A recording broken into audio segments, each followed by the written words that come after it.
how do you create a difference, because so many places look cloned across central London. You really need to look at the conditions, look at how people are using it, and go back and make alterations, change things that don't work, in order to really make sure that the space is fit for purpose.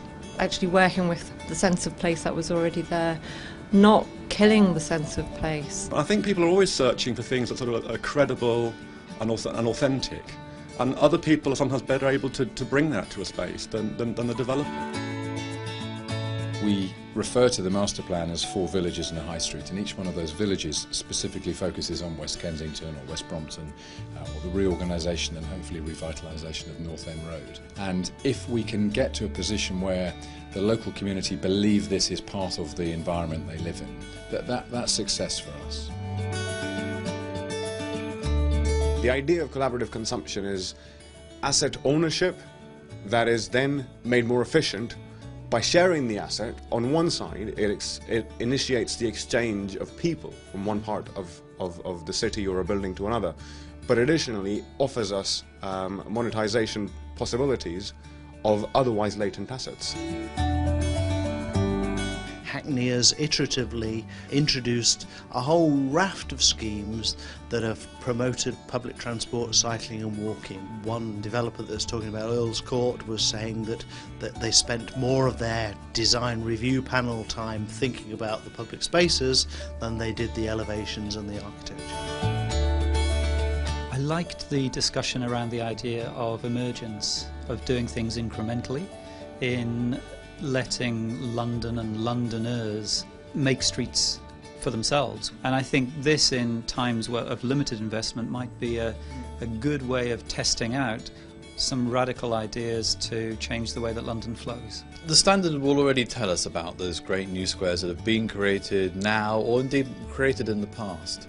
But let's get them to talk about those hidden areas of public realm in London, where the community has in some way inhabited the space, made things happen. So I'd like to see the standard or Time Out, or maybe them together, celebrate hidden public realm and celebrate the way the community is making London such a great city.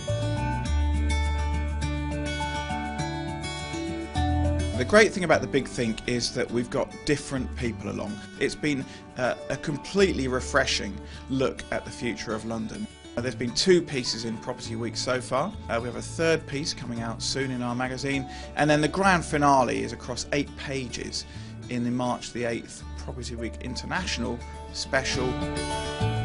The perception of development and developer to the most of people is incredibly negative. I find that very frustrating as an architect working in public realm and with a public building. Often we find these things challenging. Developers don't come in to the places to make bad. So we're now learning just to relax a bit. Plan it, build it, maintain it, have some controls about use, but then give it space to change, give it space to iterate. Let people do things you didn't think were going to be possible. It's been absolutely fantastic. I mean, each of the 3 debates has been entirely different.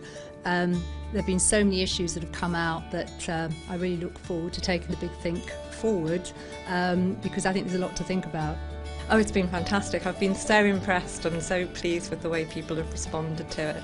It's been an opportunity to think very differently about what's going on in London, and yeah, it's food for thought, but it's just the beginning.